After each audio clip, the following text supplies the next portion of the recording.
Hey guys, welcome back to Team APS Plus. Paul here. So today I am wrapping up 2022 with the things I did not like very much about Yu-Gi-Oh! This year.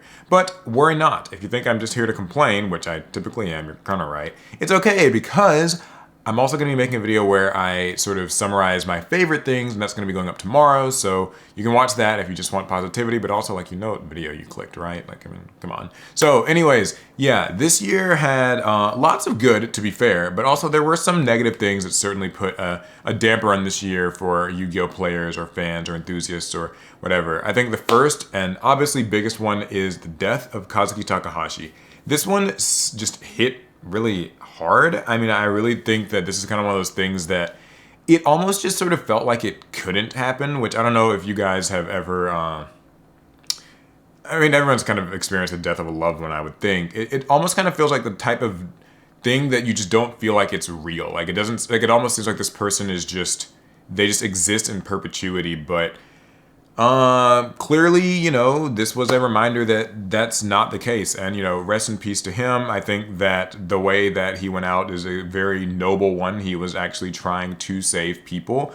And the things that he's made will certainly be living on because I love Yu-Gi-Oh! And you guys love Yu-Gi-Oh! I mean, you wouldn't be like here if there wasn't Yu-Gi-Oh! And so it's very unfortunate that it had to happen. I can't imagine, you know, probably how much that really complicates a lot of things just in the Yu-Gi-Oh! Brand and property and all the companies that deal with it. It must have been like a lot. It was kind of one of those things where like even, you know, Konami had to kind of stop what they were doing and like recognize what had happened. So definitely, yeah, it's a terrible shame. It sucks that it had to happen.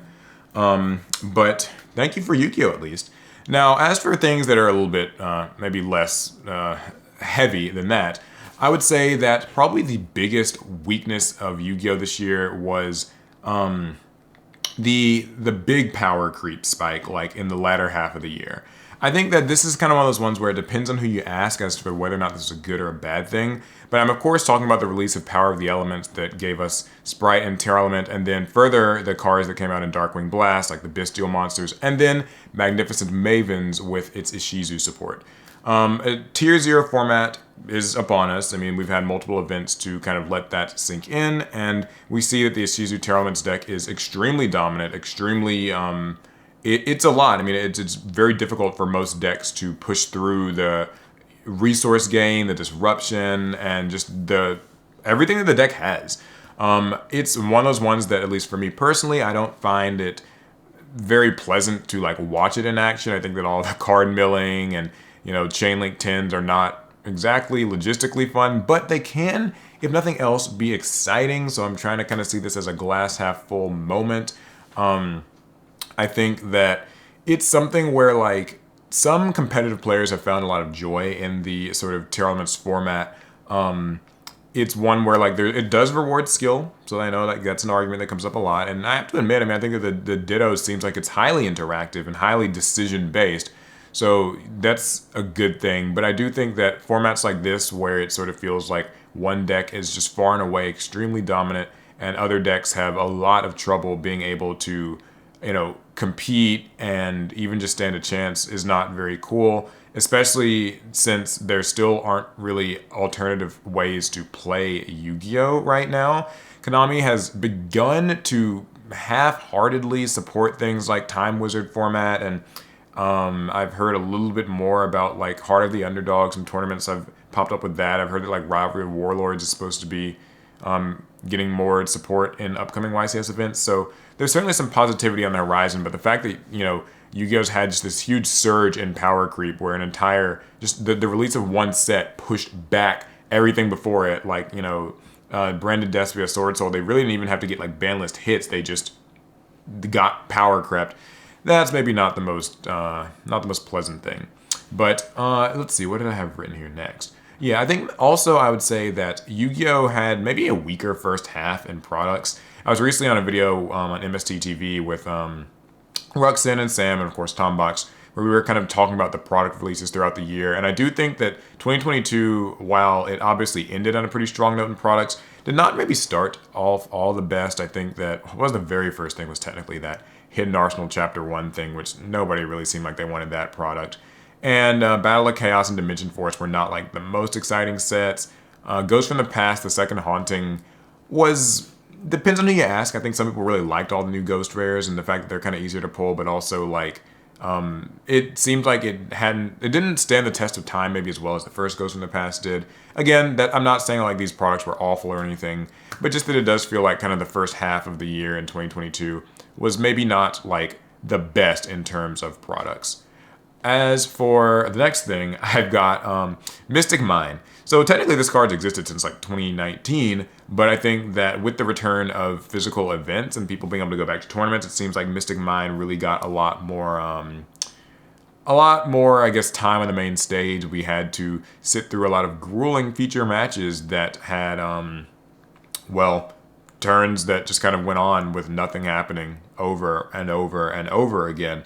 And that's something that eventually led to the card getting banned, so, like, thank God for that. But I do think that Mystic Mine kind of ruined a lot of events that maybe otherwise would have been exciting formats, but like when even like the Sword Soul decks and stuff were running Mystic Mine, it kind of starts to put a damper on things. And then it also accents what's sort of related, but more or less the next thing, which is the time rules, which seem like they are, with each passing, major tournament, come more and more under scrutiny because, we kind of saw the advent of, I mean, it's been done before, but like a resurgence in players siding in cards just for time, just to gain life points in overtime, because the time rules are maybe not the best.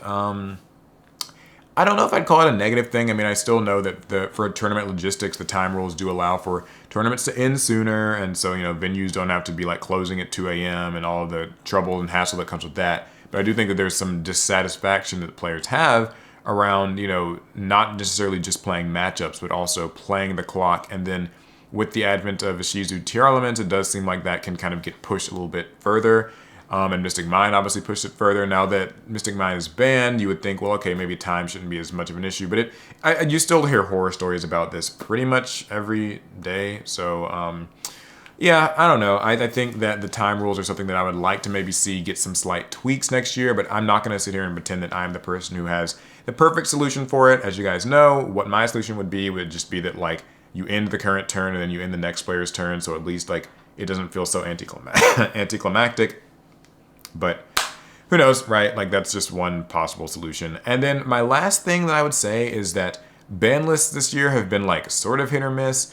I think that at the start of the year, the ban lists were not that bad. I remember we started out, like, with, like, Arch Nemesis Protoss getting hit and a few cards like that, like in Fairy Tail Snow came back, so it kind of seemed like more of an exciting ban list, I guess. We also did get the banning of, like, Vert Anaconda and eventually Halka Fibrax, so there were good things, but it does feel like the more recent ban lists in the second half of the year have been, like, as many people describe them, they're either, like, too little too late type of ban list or just slap on the wrist lists. I think a lot of people wanted to see, like, the Ishizu Tier Elements deck get hit more, but I'm assuming that that's kind of something that'll just have to happen maybe like in February or March or whenever we can expect the next list, which Konami still has not changed their stance on that either.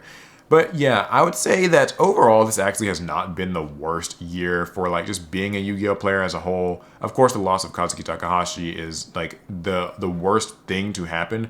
Other than that, though, most of my complaints are kind of more nitpicks or just little personal gripes that I've always complained about. So I would say that, like, overall, I'm giving this a, like, more of a thumbs up than a thumbs down year. But if you still think this video is too negative, that's okay, because if you just wait until tomorrow, I will be celebrating with a much more positive video about my favorite things to happen in Yu-Gi-Oh! This year.